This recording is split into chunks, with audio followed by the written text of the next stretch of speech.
How are we feeling out there in the marketplace? Things are good, man. I think the market is still feeling pretty strong right now. Things are going multiple offers pretty quickly, as long as they're priced right. Okay, good. So it's May 15th, right? So what do we think we should be feeling? We should be focusing on building up the second half of our year with a pipeline, making sure that we're talking to as many people as possible. Right, right. And honestly, the best advice is don't be feeling anything, just play you, do you, right? Like block out the noise, plow forward, regardless of what the market's doing, go find your success. Now we're going to dive into the market, of course, but I think the top producers, they pay attention to what the market's doing, but they don't let the market tell them what to do, if that makes sense. Right. The market doesn't dictate the activities. Beyond that is a good reminder to always go back to basics. Absolutely. And, you know, we were in Austin last week for a big leadership event. Right. And, you know, Gary's advice was exactly that. He said, listen, guys, the truth of the matter is it's about leads, listings, and leverage, and that's never changed, nor will it ever change. That's the most interesting thing about real estate is that the market can change in 8 million different ways. Yeah. And the solutions are still the same. Talk to people, talk to people, talk to people. So let's start up with something today besides numbers that came out just recently. Okay. So National Association of Realtors just made a change, and basically starting in 2025, every realtor that wears the designation will have to do fair housing training. Correct. 2 hours every 3 years of fair housing training. Right. Now, so alongside our code of ethics training, we'll have to do the fair housing as well. Yeah. So what, obviously, a lot of real estate agents, regardless of the topic, go, oh, more required training, continuing education. We all kind of look at that as a little bit of a checkbox sometimes, or a little bit of a, I don't want to call it a burden, a necessity to keeping our license. Sure. If we took a do the right thing approach, this is a good thing. It's a very good thing. And honestly, if anyone has gone out there and tried the Fairhaven Fair Housing Simulator course that they do at NAR, it is really good and it's very eye-opening, and you'll be amazed at the how difficult it is and some of the implicit biases you didn't know you had. Oh, 100%. And I think as our society evolves and moves into a more fair, equitable place, these are things that we all need to be very aware of, one, and two, make sure we adhere to, because it's certainly a part of our profession that we deliver housing equitable for all, right? Absolutely, and everyone deserves the same treatment. I'll say something just interesting. If you can see kind of in the middle, it was 94% were in favor and 6% were opposed. Mm-hmm. That's pretty overwhelming majority. Yeah, first of all, to get that many people in a room and get any sort of consensus on anything is tough, but to get that as close to unanimous, pretty great. Yeah, there you go.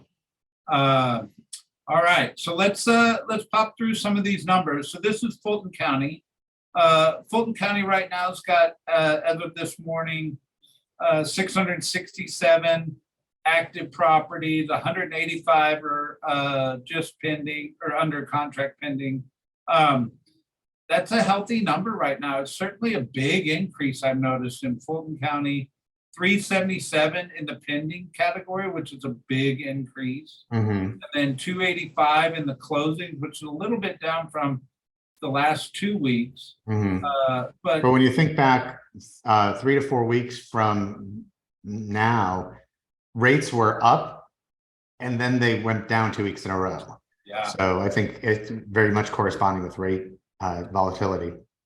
Absolutely. Well, the interesting thing, Mark, is I track a couple different markets around the country, and not all markets experience this.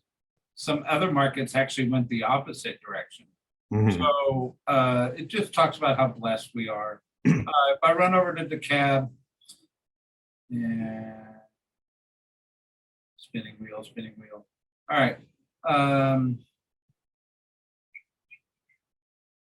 381, so it was up as well. In inventory, 94 active under contract, which is healthy, 216 on the pending, which is healthy, 210 on the closings with a slight dip from last week, but way ahead of where it had been in DeKalb County. If I just quickly run over to Cobb,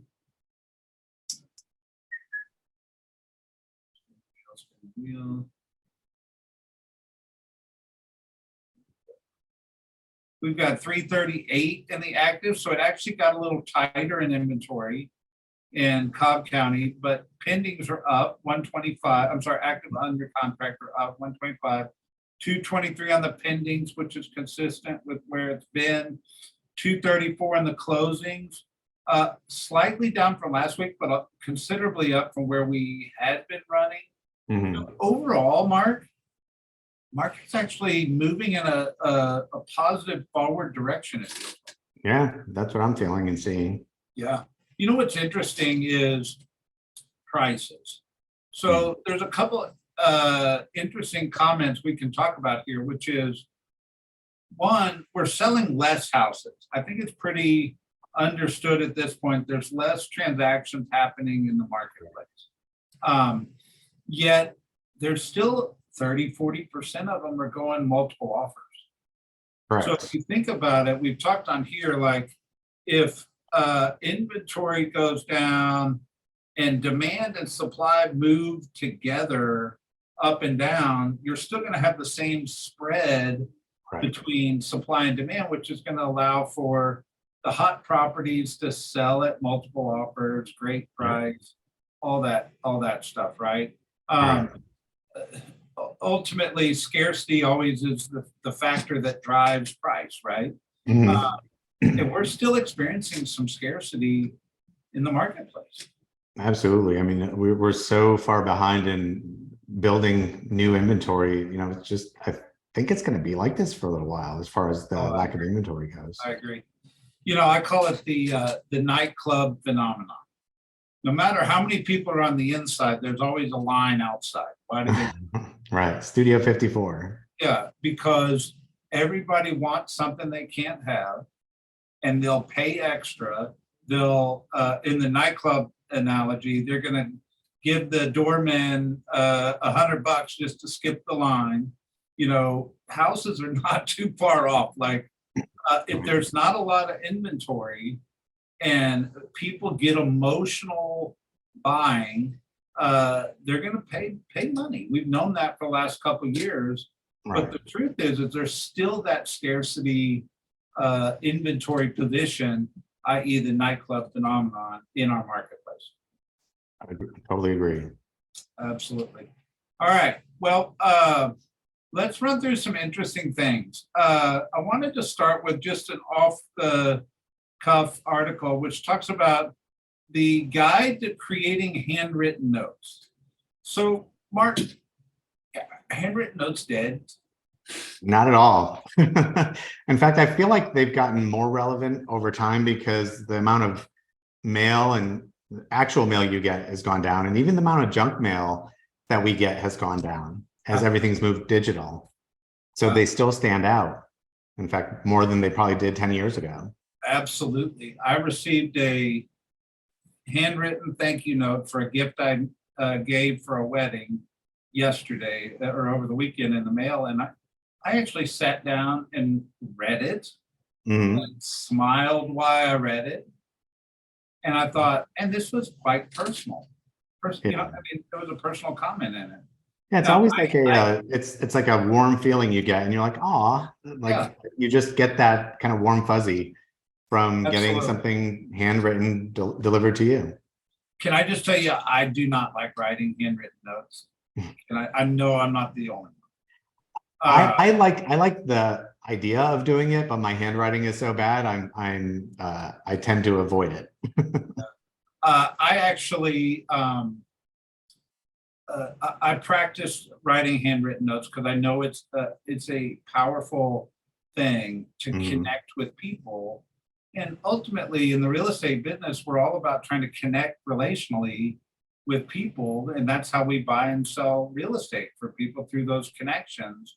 So, Absolutely. if this is a way to create a connection, it might be time to dust the notes off the shelf and write some new handwritten notes, me included.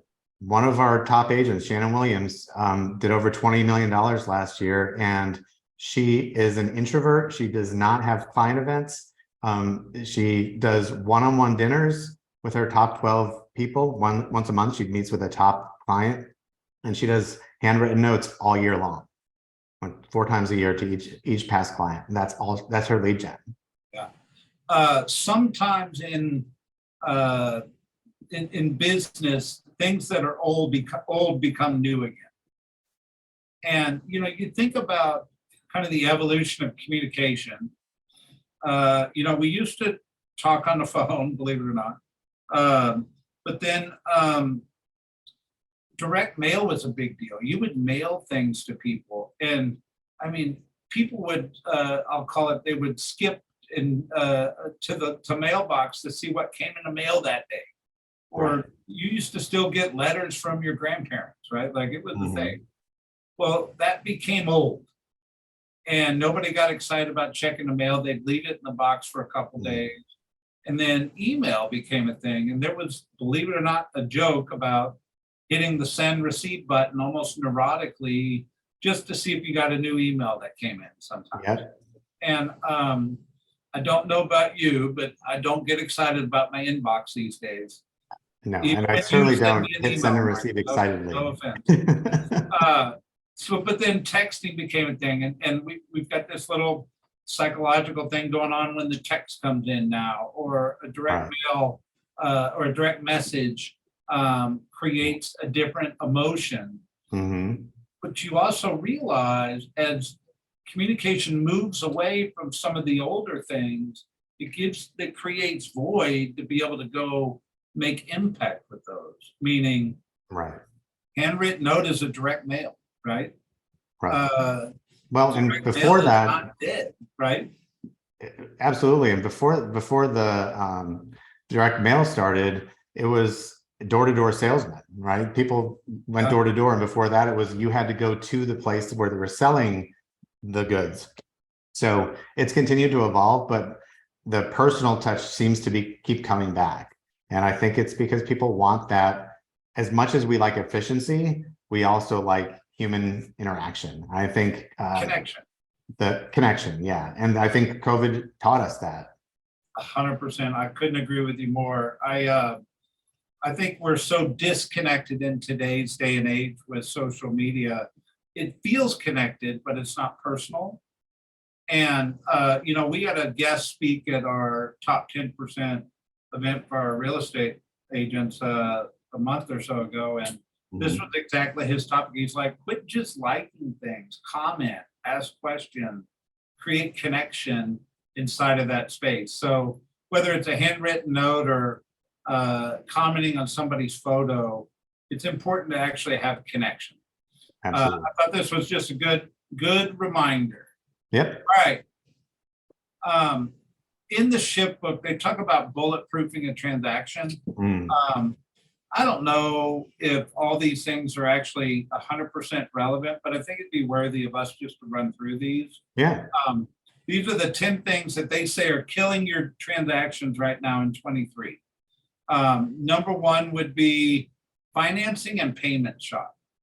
So, Mark, I got a statement on a rent house I had in the mail over the weekend, and I think the mortgage payment went from $1,750 to $2,350, Oof. and it was up $600, all on interest or insurance and taxes.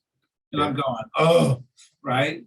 But I had to admit I had a little bit of a payment shock because it's an okay house. I wouldn't say it's my pride and joy, but it's a rent house, right?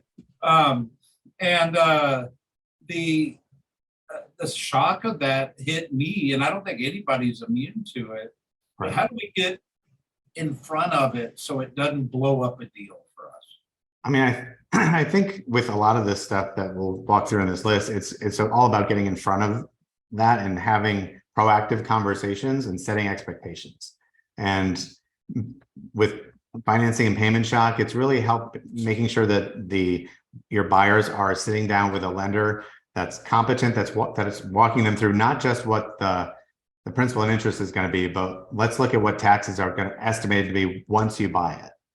Let's look at what insurance is going to be, and let's estimate a little bit high. Like, let's set people's expectations realistically so that they're pleasantly surprised at closing, or at least their expectation is met and they're not surprised with how much they have to spend. My very first home purchase, I showed up to closing and my interest rate was higher than I was told, and my payment was $300 higher than I was told. And in 1997, that wasn't a good feeling. No. And I own a commercial building in Paulding County, and I believe the commercial loan is floating with the prime rate right now. So you can imagine what's happening to that payment. Yeah. It's creating some payment shock.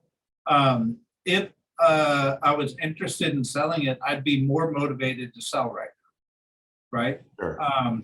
So anyway, I think financing and payment shock is certainly a big deal. Insurance is getting a little nuts. Yes. How do we get in front of it? One of the suggestions they have in here, which is an older suggestion, is there's a thing called a CLUE report. And it stands for comprehensive, that's not what I meant. Comprehensive Loss Underwriting Exchange.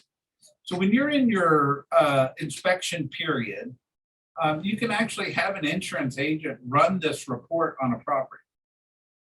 And it's going to tell you all the major claims that have been filed against that property. Right. And it's going to give you a heads up because all those claims, whether they were yours or not, affect the insurance rate on properties.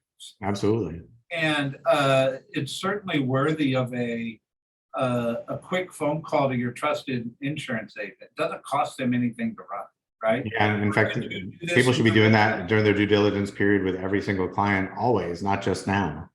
Yeah, I mean, but you didn't really teach people to do that over the last couple of years, right? Because it was, we didn't really have due diligence. We didn't have that. I was going to say there was no due diligence. You just, you took what you got. But if you're not aware, the cost of insurance is going through the roof, no pun intended. I think we do okay here in Georgia and Atlanta, but certainly the closer you get to water or tornado alley or all those fun things that are natural disasters that tend to raise insurance rates, it becomes a bigger and a bigger deal. Well, and to that point, there's also issues with like condo buildings and associations. And in fact, we have one here in Midtown that there's a big lawsuit pending against the association. So the complex can't get new liability insurance. So they can't lend on it. So it's only cash buyers can buy in this one condo complex.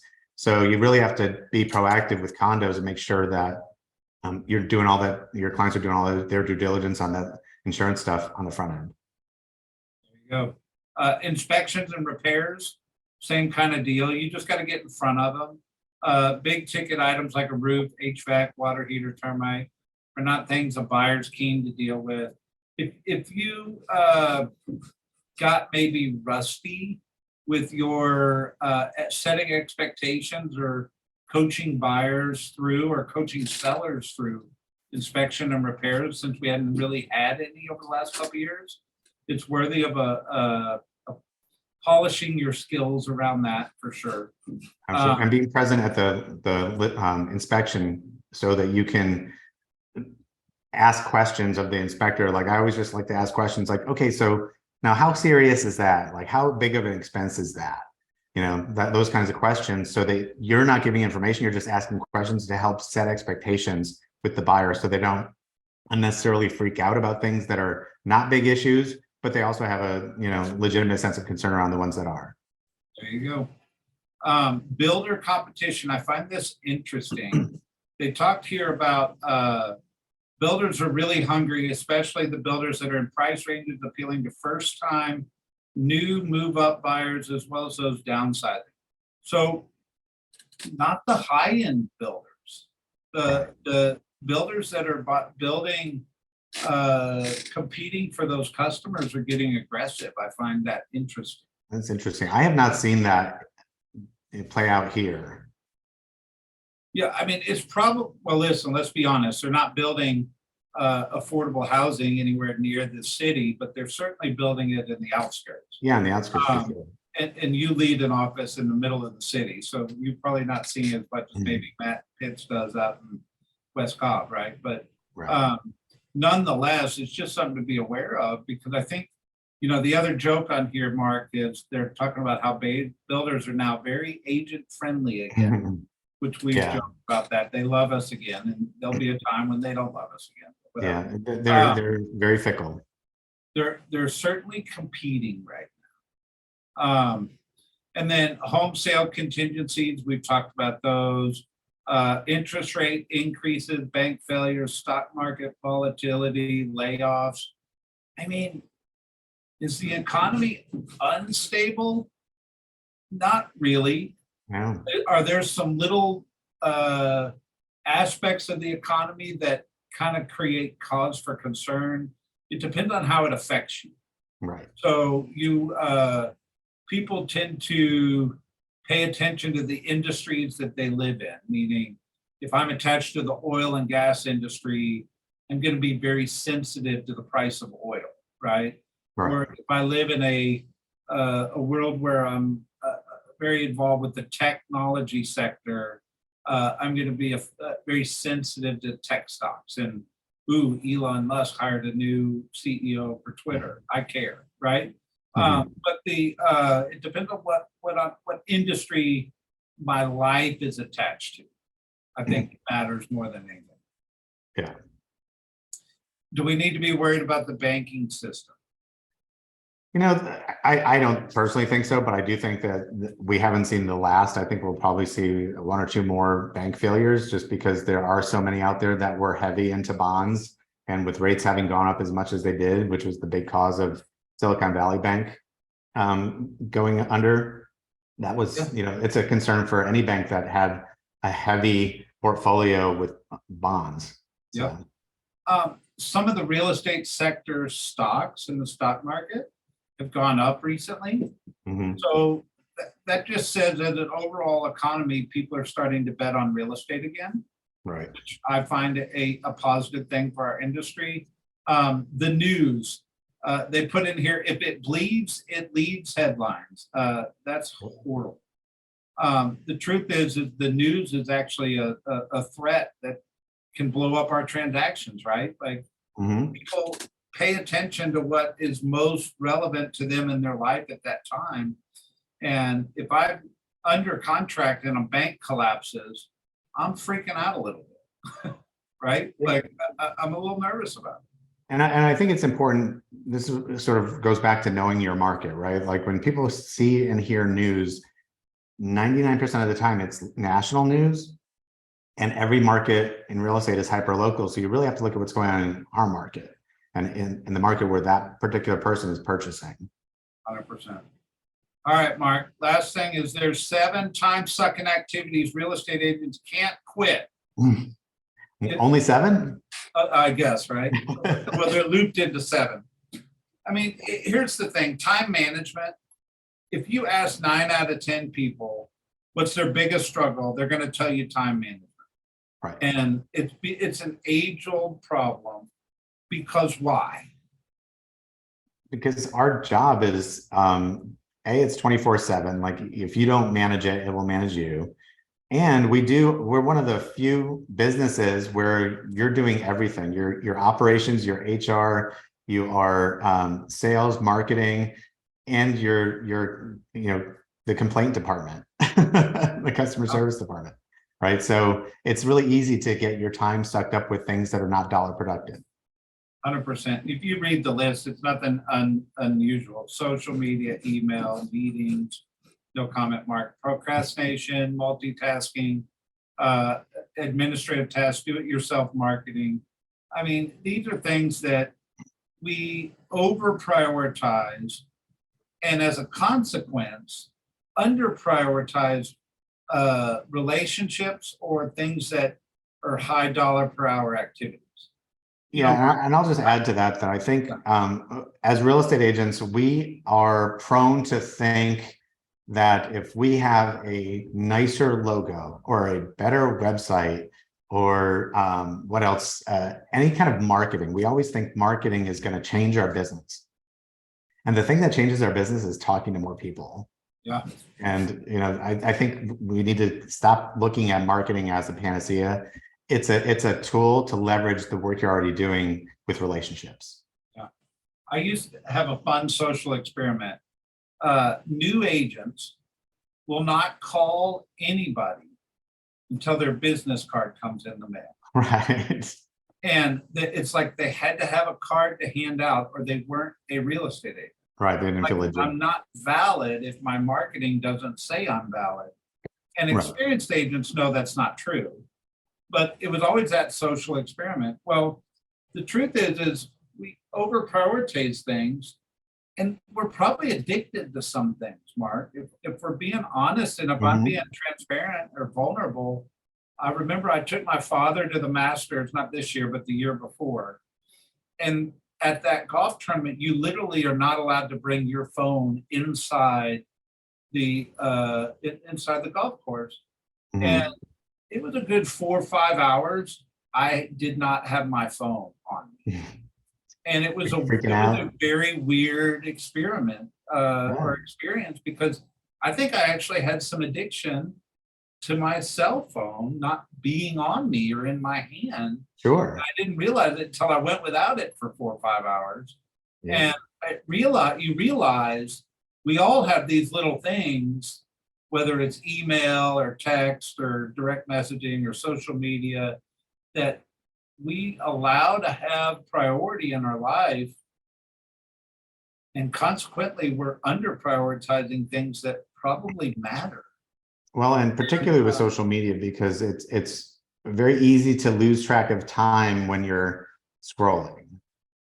So it's a really easy place to lose yourself. And then before you know it, 30 minutes has gone by and you haven't accomplished what you started out to do.